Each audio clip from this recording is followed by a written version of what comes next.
Hello बच्चों, welcome to study Assam education. इस video में हम क्लास 12 यूपी बोर्ड के आइटम्स एंड फ्रेजेस को डिस्कस करेंगे। तो चलिए बच्चों इस वीडियो को शुरू करते हैं। जैसे कि बच्चों हम जानते हैं इस बार जो सिलेबस हुआ है यूपी बोर्ड का, उसमें जो आइटम और फ्रेजेस के दो पोर्शन आएंगे, जिसमें एक में क्या होता है जो आइटम्स और फ्रेज और जो फ्रेजल वर्ब्स देकर उसकी मीनिंग पूछा जाएगा, और दूसरे में क्या हुआ जो आइटम्स और फ्रेज हैं उनको सेंटेंस में देखकर उसकी मीनिंग को पूछा जाएगा। मतलब दोनों में हमें उसकी जो मीनिंग होती है उसको याद रखना है। तो चलिए शुरू करते हैं। जैसे यहाँ पे हम देख सकते हैं कि यहाँ पे जो आइटम्स और फ्रेज लिखे गए हैं उसमें सिर्फ यहाँ पे मीनिंग को दिया गया है। तो चलिए देखते हैं। जैसे हमारा सबसे पहला क्या है, टेक डाउन। तो बच्चों टेक डाउन के मतलब क्या होता है, टू राइट। इसकी मीनिंग हमें याद करना है। इसकी मीनिंग क्या होती है, to write. Take down means क्या होता है, टू राइट मतलब लिखना। और उसके बाद जो हमारा सेकंड है क्या है बच्चों, to make a clean breast. मतलब क्या होता है, अगर हम इस फ्रेज़ की जो मीनिंग निकालें, अगर देखें मतलब अपने ब्रेस्ट को, अपने सीने को क्या करना, साफ़ करना। तो अगर हम इसकी मीनिंग देखें तो क्या निकल कर आएगी, टू कन्फेस विदाउट रिज़र्व। मतलब बिना कुछ रिज़र्व किए। रिज़र्व मीन्स क्या होता है बच्चों, कुछ बचा कर रखना। मतलब बिना कुछ बचा कर रखे हुए, बिना कुछ बचाए हुए क्या करना, कन्फेस करना। मतलब बच्चों क्या है कि हमारे मन में जो कुछ भी है उसे हम साफ तौर पर सब कुछ दिल खोलकर बता देना ही क्या है, to make a clean breast. इसकी मीनिंग होती है। तो हमें याद करना है to make a clean breast का मतलब क्या होता है, टू कन्फेस विदाउट रिजर्व। मतलब बिना कुछ रिजर्व किए, बिना दिल में कुछ रखे सब कुछ बयां कर देना, सब कुछ कन्फेस कर देना, स्वीकार कर लेना। और उसके बाद क्या है बच्चों, हमारा थर्ड क्या है, अ ब्लैक शीप। तो ब्लैक शीप का मतलब क्या होता है, एन अनडिज़ायरेबल पर्सन। मतलब ब्लैक शीप, ऐसे इसकी मीनिंग क्या होती है, हमको इसकी मीनिंग ही याद रखना है। तो ब्लैक शीप की मीनिंग क्या होती है बच्चों, एन अनडिज़ायरेबल पर्सन। मतलब कोई ऐसा पर्सन जिसकी हम डिज़ायर नहीं करते हैं, जिसकी इच्छा हम नहीं करते हैं, तो उसको हम बोलते हैं एन अनडिज़ायरेबल पर्सन।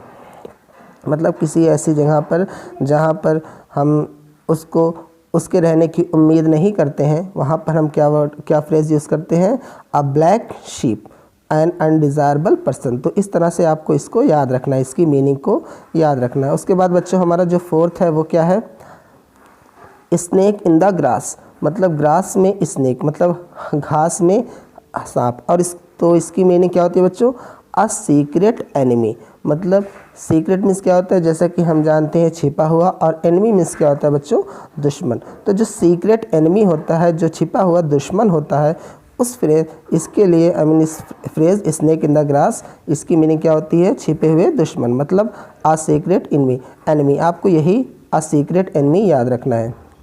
उसके बाद क्या है, अ बेड ऑफ रोजेस। मतलब फूलों की सेज। अब इसकी मीनिंग अगर हम देखें तो क्या होती है बच्चों, अ बेड ऑफ रोजेस की मतलब क्या होता है, फूलों की सेज। मतलब क्या होता है, इसकी मीनिंग क्या होती है, an easy and comfortable situation. मतलब एक आसान और कंफर्टेबल मतलब आरामदायक जो सिचुएशन होती है, स्थिति होती है, उसके लिए हम क्या यूज़ करते हैं, कौन सा फ्रेज यूज़ करते हैं बच्चों, अ बेड ऑफ रोजेस। उसके बाद क्या है, ऑल इन ऑल। मतलब complete master. All in all का मतलब क्या होता है बच्चों, कंप्लीट मास्टर। तो इसकी मीनिंग क्या होती है, अगर हम देखें कंप्लीट मास्टर को, ऑल इन ऑल का मतलब सर्वे सर्वा। मतलब जो सब कुछ हो, जो क्या हो, सर्वे सर्वा हो। अगर हम इसको अगर ऐसे नहीं समझ पा रहे तो इसको सेंटेंस में अगर हम कहें, I am all in my family. मतलब मैं अपने परिवार में क्या हूँ, कंप्लीट मास्टर मतलब सर्वे सर्वा हूँ। मतलब जो कुछ जो कुछ भी चलता है वो मेरी वजह से। ऐसा नहीं है कि मेरी वजह से चलता है, लेकिन बस एग्जांपल में अगर हमने मतलब बताने की कोशिश करूं तो क्या है, जैसे माय फादर अगर हम कहें तो my father is all in my family. तो मतलब जो मेरे फादर हैं वो मेरी फैमिली के क्या हैं, कंप्लीट मास्टर है, मतलब सर्वे सर्वा है। उसके बाद क्या है बच्चों, हमारा सेवेंथ क्या है, अ रेड लेटर डे। अब अ रेड लेटर डे मतलब हिंदी में अगर इसको बोले तो इसकी जो हिंदी में क्या होती है, स्वर्णिम दिन। इसकी हिंदी क्या होती है, स्वर्णिम दिन। तो इसको आप इसकी मीनिंग इस तरह से याद करेंगे, अ हैप्पी ओकेज़न और डे। मतलब एक खुशी का दिन या फिर खुशी का अवसर, जिसको हम स्वर्णिम दिन कहते हैं। तो अ रेड लेटर डे की मीनिंग क्या हो जाएगी बच्चों, अ हैप्पी ओकेज़न मतलब स्वर्णिम दिन। उसके बाद क्या है, अ फूल्स पैराडाइज। तो फूल्स पैराडाइज का मतलब क्या होता है बच्चों? अगर ऐसे देखें मीनिंग तो क्या होता है, वैसे मीनिंग इसकी इसमें से तो नहीं निकल पाती, तो इसके जो मीनिंग है उसी को हम देखेंगे। जैसे क्या होता है इमेजिनरी हैप्पीनेस, मतलब जो काल्पनिक खुशी होती है, जो बिना किसी वजह से या फिर जो बस मतलब जो ऐसी खुशी जो क्या हो काल्पनिक हो, तो उसी को हम लोग बोलते हैं फूल्स पैराडाइज। तो फूल्स पैराडाइज की मीनिंग क्या होती है बच्चों? काल्पनिक खुशी, इमेजिनरी हैप्पीनेस। उसके बाद क्या है बच्चों हमारा नाइन्थ एन एप्पल्स एन, यहाँ पे एप्पल ऑफ वन साई। तो एप्पल ऑफ वन साई का मतलब क्या होता है बच्चों? बहुत प्रिय होना, मतलब आँखों का तारा, जिसको हम हिंदी में जो मुहावरा होता है आँखों का तारा होना, एप्पल ऑफ वंस आई। तो इसकी मीनिंग क्या होती है? आँखों का तारा होना। अगर हम इसकी इंग्लिश में मीनिंग देखें बच्चों क्या होती है? वेरी डियर, मतलब बहुत प्रिय होना। और उसके बाद क्या है बच्चों हमारा नेक्स्ट, एट डैगर्स ड्रॉन। तो एट डैगर्स ड्रॉन का मतलब क्या होता है बच्चों? जो हमारा जो खुले दुश्मन होते हैं उसको हम लोग बोलते हैं एट डैगर, मतलब वहाँ पर जैसे क्या था बिटरली हॉस्टल, यहाँ पे इसका जो प्रोनाउंसिएशन है क्या बच्चों? हॉस्टल। तो मतलब जो हॉस्टल जो बिटरली जो खुले दुश्मन होते हैं उसके लिए हम क्या यूज़ करते हैं? कौन सा फ्रेज? Eight daggers drawn.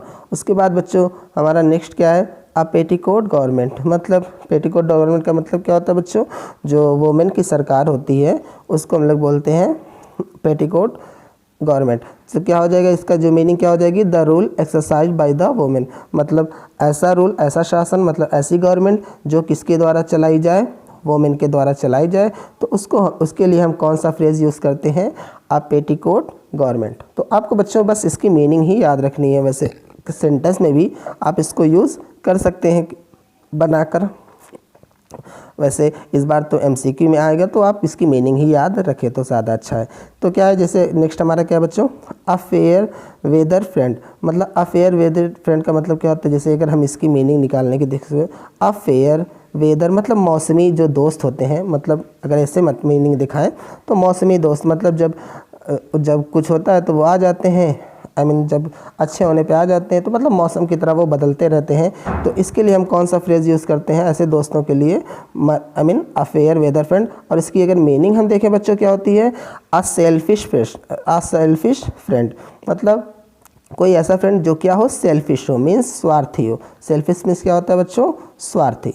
तो ऐसा दोस्त जो स्वार्थी हो, जो मौसम की तरह रंग बदले, तो उसके लिए हम कौन सा फ्रेज़ यूज़ करते हैं? A fair weather friend.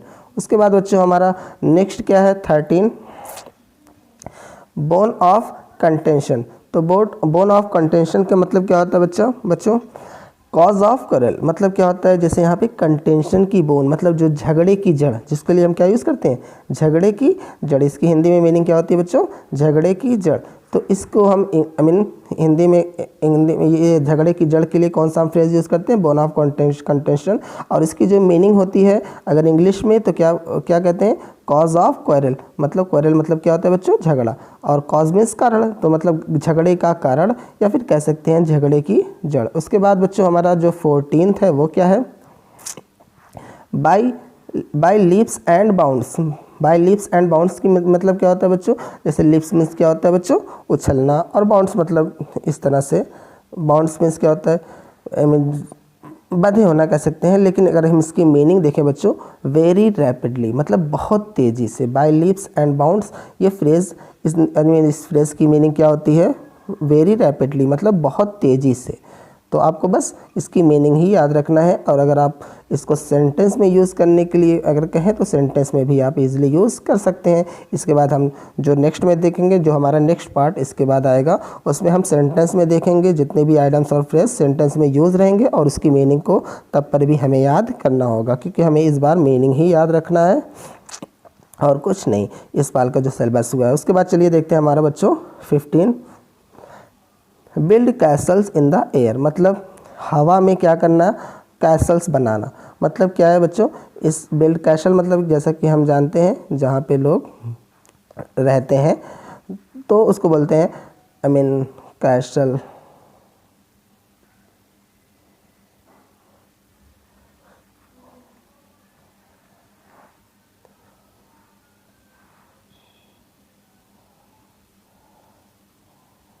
उसके बाद बच्चों हमारा जो 15 है वो क्या है, build Castle's in the air, मतलब हवा में कैसल बनाना।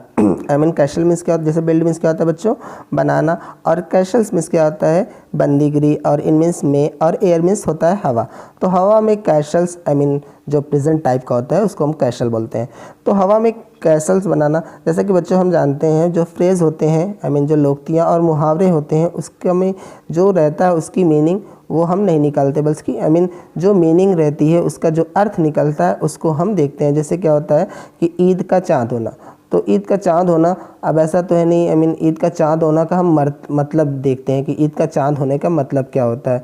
अब ऐसा नहीं है कि उसमें ईद आती है या फिर चाँद आता है, मून आता है, तो इस तरह से ऐसा नहीं होता, बल्कि ईद का चाँद होने का मतलब क्या होता है कि बहुत दिनों के बाद दिखाई देना। तो उसके लिए उस फ्रेज, आई मीन ऐसे सेंटेंस में हम ईद का चाँद होना जो मुहावरा होता है उसको यूज़ करते हैं। तो सेम यहाँ पे कैसल्स यूज़ हुआ है हवा में, आई मीन, तो हम इसके में जो यूज़ हुआ है build Castle's in the air, उसकी हम मीनिंग के देखेंगे। तो इसकी मीनिंग क्या होती है बच्चों, मेकिंग ड्रीमी स्कीम्स, मतलब जो, आई मीन मेकिंग मीन्स होता है वैसे बनाना, ड्रीमी मतलब होता है हवाई, आई मीन जो कह सकते हैं कि इसकी मीनिंग जो क्या होती है, अगर हिंदी में देखें, मेकिंग ड्रीमी स्कीम्स मतलब जो हवा में बातें करना, मतलब हवा में बातें करना कह सकते हैं, मतलब जो बड़ी बड़ी बातें करते हैं, हवा में बहुत बड़ी बड़ी बातें करते हैं, सब कुछ बढ़ा चढ़ा कर बोलते हैं कि मेरे पास ये है वो है। तो वहाँ पे ऐसी जगह पर हम क्या यूज़ करते हैं, build Castle's in the air. और इसी तरह होता है बच्चों, इसी के जैसा कैसल्स इन द एयर ये भी एक होता है। तो उसके लिए हम क्या, उसमें क्या उसके लिए क्या होता है, इमेजिनरी प्लान्स, आई मीन जो ख्याली, आई मीन हवाई प्लान होते हैं, योजना होती है, उसके लिए हम क्या, कौन सा यूज़ करते हैं, यहाँ तक कैसल्स इन द एयर, मतलब इमेजिनरी प्लान्स इसकी मीनिंग होती है, मतलब दोनों की मीनिंग लगभग सेम होती है। उसके बाद जो बच्चों हमारा नेक्स्ट 16 है वो क्या है, बरी द हैशेट। तो बरी द हैशेट का मतलब क्या होता है बच्चों, जो टू फॉरगेट ओल्ड स्क्वायरल, मतलब जो पुराने झगड़े होते हैं उसको क्या कर देना, बरी मतलब क्या होता है, जैसे जलाना होता है, और हैशेट इस तरह से, आई मीन क्वारल टाइप का, तो इसी तरह से होता है। तो अगर हम इसकी मीनिंग देखें बच्चों, बरी द हैशेट की मीनिंग, हमें बस मीनिंग इसकी याद रखनी है। तो बरी द हैशेट की मीनिंग क्या होती है, टू फॉरगेट ओल्ड क्वारल, मतलब जो पुराने झगड़े हैं, ओल्ड क्वारल है उसको भूल जाना, मतलब पुरानी बातों को, पुराने झगड़े को भूल जाना, उसके लिए हम क्या यूज़ करते हैं, बरी द हैशेट। और उसके बाद नेक्स्ट हमारा क्या बच्चों, चाइल्ड्स प्ले, मतलब बच्चों का खेल। तो चाइल्ड्स प्ले जो हमारा है वो कहाँ पे हम यूज़ करते हैं, कोई ईजी से वर्क के लिए, मतलब it is child play for me to make video, no sir, no, it's very tough, but I can say it's child play for me to make a video, मतलब मेरे लिए वीडियो जो बनाना है बच्चों का खेल है, लेकिन ऐसा नहीं है, बस मैंने आई मीन इस जगह ये यूज़ किया है कि मतलब वीडियो बनाना बहुत आसान काम है मेरे लिए, लेकिन ऐसा नहीं है। उसके बाद मतलब चाइल्ड्स प्ले, तो इस चाइल्ड्स प्ले की मीनिंग क्या होती है, हो गई बच्चों, ईजी वर्क, मतलब जो बहुत आसान काम होता है उसके लिए हम क्या यूज़ करते हैं, चाइल्ड्स प्ले। उसके बाद जो हमारा नेक्स्ट है वो क्या बच्चों, क्रोकोडाइल टीयर्स, और मतलब इसकी मीनिंग क्या होती है बच्चों, क्रोकोडाइल टीयर्स की meaning false tears, I mean जो झूठा आंसू होता है, मतलब कि जैसे कि हम जानते हैं कि जो क्रोकोडाइल होता है, आई मीन मगरमच्छ होता है, वो अपना शिकार करते समय आंसू बहाता है। तो मतलब एक तरफ तो वो शिकार कर रहा है, खा रहा है, दूसरे जानवर को मार रहा है, और दूसरी तरफ वो आंसू भी बहा रहा है। तो ऐसा, इसीलिए आई मीन क्रोकोडाइल टीयर्स जो है इस फ्रेज़ का यूज़ हम कहाँ पे यूज़ करते हैं, कोई ऐसा जो दिखावटी आंसू बहाए, दिखावटी शोक मनाए, उसके लिए हम क्या यूज़ करते हैं, क्रोकोडाइल टीयर्स, मतलब फॉल्स टीयर्स, मतलब झूठा आंसू, मतलब दिखावटी शोक प्रकट कर, आई मीन दिखावटी शोक या दुख प्रकट करना। उसके बाद जो हमारा 19 है वो क्या बच्चों, फेयर एंड स्क्वायर। तो फेयर एंड स्क्वायर की मीनिंग क्या होती है बच्चों, ऑनेस्ट। फेयर एंड स्क्वायर की मीनिंग क्या होती है, ऑनेस्ट, मतलब ईमानदार, मतलब ये ऑनेस्टली भी कह सकते हैं। तो फेयर एंड स्क्वायर जो फ्रेज़ है उसको हम कहाँ पे यूज़ करते हैं, ऑनेस्ट के लिए यूज़ करते हैं, आई मीन ईमानदार के लिए इसकी मीनिंग होती है। उसके बाद क्या है, गेट रिड ऑफ, मतलब किसी चीज़ से छुटकारा पाना, जैसा कि ये फ्रेज़ हम जानते हैं, ईजी सा फ्रेज़ है। गेट रिड ऑफ मीन्स क्या होता है, बी फ्री फ्रॉम, मतलब छुटकारा पाना, मतलब किसी चीज़ से आज़ाद होना, मुक्त होना, फ्री मीन्स आज़ाद होना या फिर मुक्त होना, मतलब किसी चीज़ से छुटकारा पाने के लिए हम क्या यूज़ करते हैं, गेट रिड ऑफ। और उसके बाद क्या है बच्चों, ह्यू एंड क्राई। तो ह्यू एंड क्राई का मतलब क्या होता है बच्चों, क्लैमर। ह्यू एंड क्राई का मतलब क्या होता है, आई मीन क्लैमर, मतलब शोरगुल, हल्ला गुल्ला। तो इस फ्रेज़ की मीनिंग ह्यू एंड क्राई का मतलब क्या होता है, हल्ला गुल्ला, या फिर जिसको क्या बोलते हैं, क्लैमर बोलते हैं। उसके बाद हमारा नेक्स्ट क्या है बच्चों, इन ब्लैक एंड वाइट। तो इन ब्लैक एंड वाइट मतलब ब्लैक और वाइट में, तो इसकी मीनिंग जैसे देखिए, ब्लैक एंड वाइट की मीनिंग क्या होती है, इन राइटिंग मतलब लिखावट में।